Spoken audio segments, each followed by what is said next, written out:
Salam əziz həmkarlar. Biz bugün öyrənirik iş üsulları.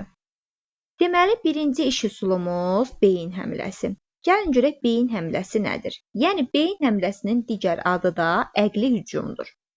Müxtəlif kreativ ideyaların bir araya gətirilməsi və bölüşdürülməsi baxımından çox faydalıdır. Müəllim mövzunu, sualı şagirdlərə elan edir və deyir ki, bu mövzu ilə bağlı fikirlər irəli sürün. Hər birinizin fikri mənim üçün önəmlidir. Heç kəsin fikrini mühakimə etməsin.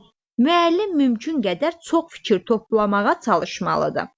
Deməli, hər hansı bir mövzu ilə bağlı problemli situasiya verir və şagirdlərin hər biri fikirlərini müəllimə deyirlər və müəllim hər kəsin fikrini qəbul edir. Heç bir fikri mühakimə etmir və şagirdlərə də tapşırır ki, hər kəsin fikrini dinləsin. Şagirdlərdə formalaşdırdığı bacarıqlar hansılardır? Müəyyən situasiyalarda çıxış yolları tapmaq, onları təhlil etmək, daha səmərəli həll yollarının tapılması ilə bağlı qərar qəbul etmək.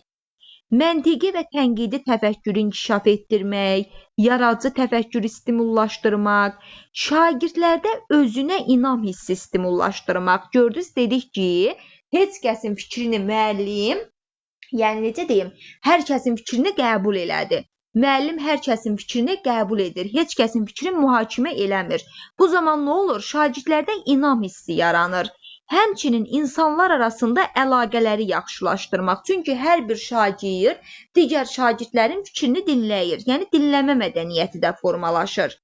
Şəxsi ifadə tərzlərini istiqamətləndirmək, müstəqil düşüncəni hər kəsin fikrini qəbul edir deyə, müstəqil düşüncə də inkişaf eləyir.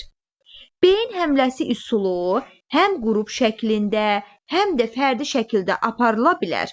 Qrup şəklində aparıldıqda şagirddə dinləmə bacarığı, həmçinin başqasının fikrinə hörmət etmək kimi dəyərlər də formalaşır. Daha sonra gəlir proqnozlaşdırma. Burada proqnozu siz qoyursunuz. Bu üsul daha çox dil ədəbiyyat dərsində istifadə olunur. Şagirdlərin təxəyyüllərini işə salmağa imkan verən bir üsuldur. Şagirdlərə təklif edilir ki, bədii əsəri öz variantların əsasında davam etdir. Yəni, bu necə olur? Baxın, mətn oxuyurlar, mətni müəllim yarıda kəsir. Deyir, mətni sən sonlandır. Bu zaman şagirddə nə olur? Yaradıcı təfəkkür işə düşür, məntiqi təfəkkür, tənqidi təfəkkür, təhlil etmə bacarığı, dəyərləndirmə bacarığı. Məsələn, bədii əsəri öz variantların əsasında davam etdir. Bu zaman şagirdlərdə təfəkkürün bütün növləri işləyir. Daha sonra gəlir Sokrat dialoqu. Sokrat dialoqu adından göründüyü kimi sualın cavabından sual çıxardılır. Yəni, necə olur? Baxın, bu strategiyanın əsas prinsipi sual verilən cavabdan yeni sualın çıxarılmasıdır. Əvvəlcə keçiriləcək mövzuya uyğun əsas suallar aydın formada yazılır, açıq suallar yazılır, suallar şagirdlərin səviyyələrinə uyğun tərtib olunur. Sualı səsləndirdikdən sonra şagirdə 5-10 saniyə düşünmə vaxtı verilir. Müzakirədən kənar çıxmamaq üçün diqqətli olmaq lazımdır. Kənara çıxarlarsa yenidən mövzuya yönəlmək lazımdır. Şagirdlərin cavabları diqqətlə dinlənilir. Vaxtaşırı müzakirələr ümumiləşdirilir. Bu necə ola bilər? Lövhədə ümumiləşdirmə apara bilərlər, proyektor vasitəsilə apara bilərlər. Müzakirəyə mümkün qədər çox şagird cəlb edilməlidir. Məsələn, deyirəm ki, biliyin neçə növü var? Deyirsiniz ki, faktoloji, prosedural, metakognitiv, konseptual. Deyirəm, faktoloji bilik nədir? Tərifin deyirsiniz. Burada bir terminoloji və spesifik adını çəkirsiniz. Deyirəm, spesifik bilik nədir? Terminoloji bilik nədir? Yəni, cavabdan sual çıxardıram. Daha sonra Venn diaqramı gəlir. Venn diaqramı riyaziyyatda məntiqi məsələlərin, çoxluqlu məsələlərin həlli üçün düşünülmüş bir üsuldur. Burada əşya, hadisə, anlayışları müqayisə edirsən, onların oxşar və fərqli cəhətlərini müəyyənləşdirirsən. Burada ikili ben də ola bilər, üçlü ben də ola bilər. Məsələn, ikili ben çəksək, tutalım bura yazıram faktoloji bilik, bura yazıram konseptual bilik. Bax, bu kəsişməyən nöqtəyə faktoloji biliyin xüsusiyyətlərini qeyd edirsən, bu hissəyə konseptual biliyin. Bu kəsişən nöqtəyə də hər ikisinin ortaq xüsusiyyətlərini qeyd edirsən. Şagirddə hansı bacarıqları formalaşdırır? Əsaslandırma bacarığını inkişaf elətdirir, biliklərin aktuallaşdırması bacarığı, təhlil bacarığının inkişafı, dəyərləndirmə bacarığının inkişafı. Sonra gəlir qızıl dairə. Qızıl dairə 3 endir. Yəni burada 3 dənə n var. Niyə? Necə? Nə? 3 dənə n hərfi oldu mu? Oldu. Bu daha çox problem həll etmədə, dinləyib anlamada, oxuyub anlama bacarığının formalaşmasında, layihələrin hazırlanmasında istifadə olunan üsuldur. Bunun digər adı da ünsiyyət texnikasıdır.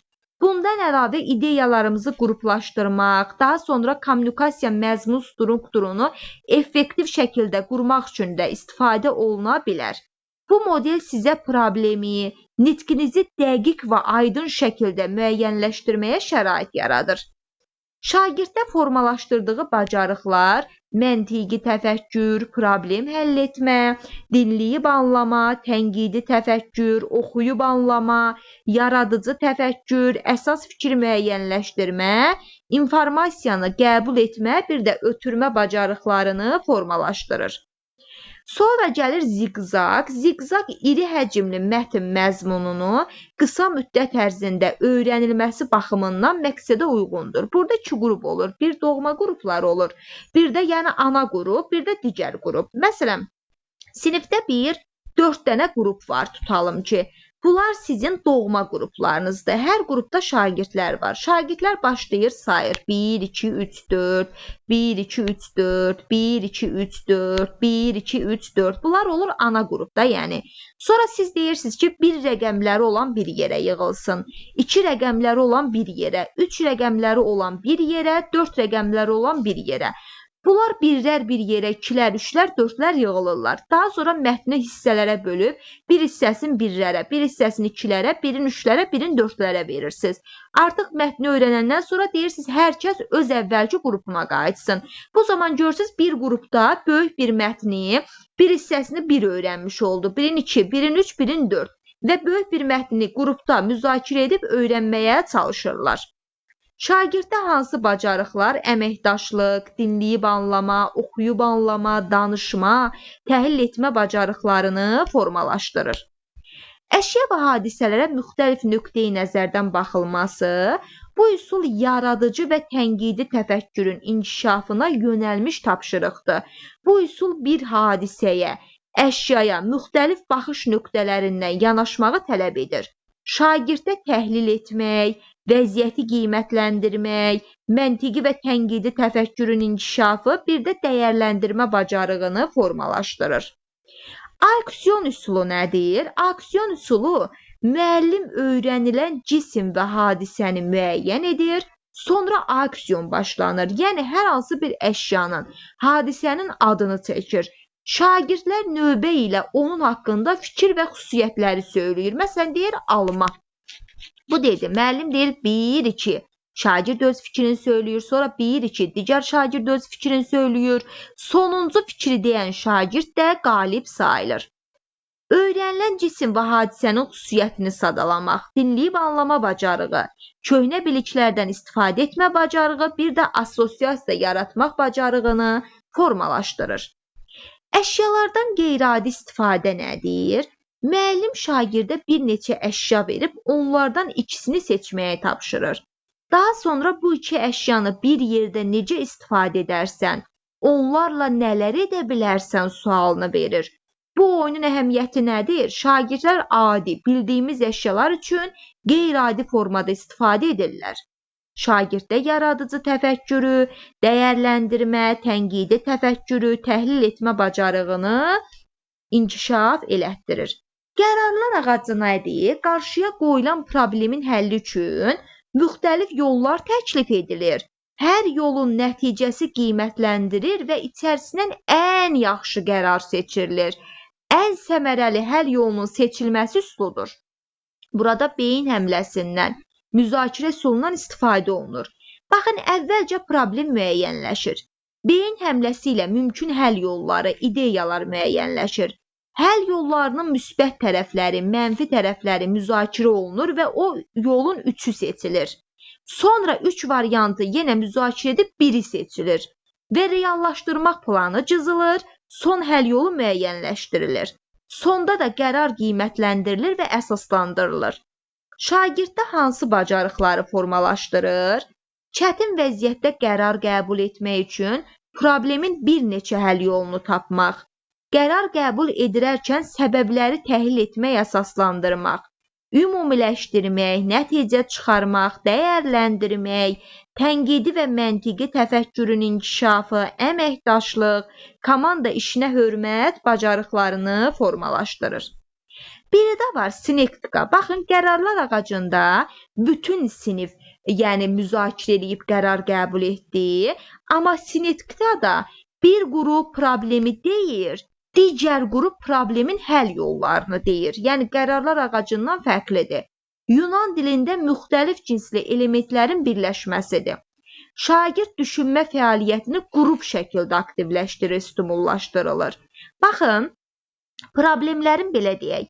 Bir qrup, yenə deyirəm, qərarlar ağacında bütün hamı problem deyildiyi, hamı problemin həll yolunu axtarır. Amma sinektikada bir qrup problemi irəli sürən tərəf kimi, digər qrup problemin həll yollarını təklif edən tərəf olur. Problemi təklif edən tərəf bu yollardan yalnız birini seçir. Yəni bir qrup problemi dedi, digər ikinci qrupda onun həll yollarını dedi. Problemi deyən bu həll yollarının içərisindən birini seçir. Bunu çaşmayın.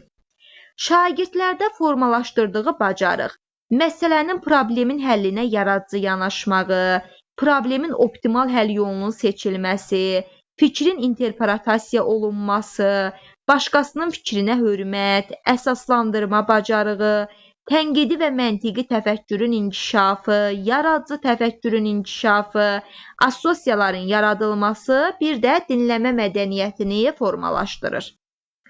Daha sonra gəlir nə olardı əgər, müəllim şagirdlərə müxtəlif situasiyalar təqdim edir və sual verir. Günəş yox olsa nə olar? Dünya yox olsa nə olar? Şagirddə yaradıcı təfəkkür inkişaf edir. Sinkveyin nədir? Sinkveyinin digər adı beşlik deməkdir. Bu üsul az sözlə əsas fikir ifadə edə bilmək bacarığını formalaşdırmağa xidmət edir. Bir də burada yadınızda saxlayın. Hər hansı bir mətnin sonunda mətnin ideyasını, əsas fikri bir neçə sözlə qısa, lakonik şəkildə ifadə edir. Baxın, sinkveyində əvvəlcə mətnin məzmunu ilə bağlı bir isim, daha sonra o məzmunu təyin edən 2 sifət, daha sonra ismə uyğun 3 feil.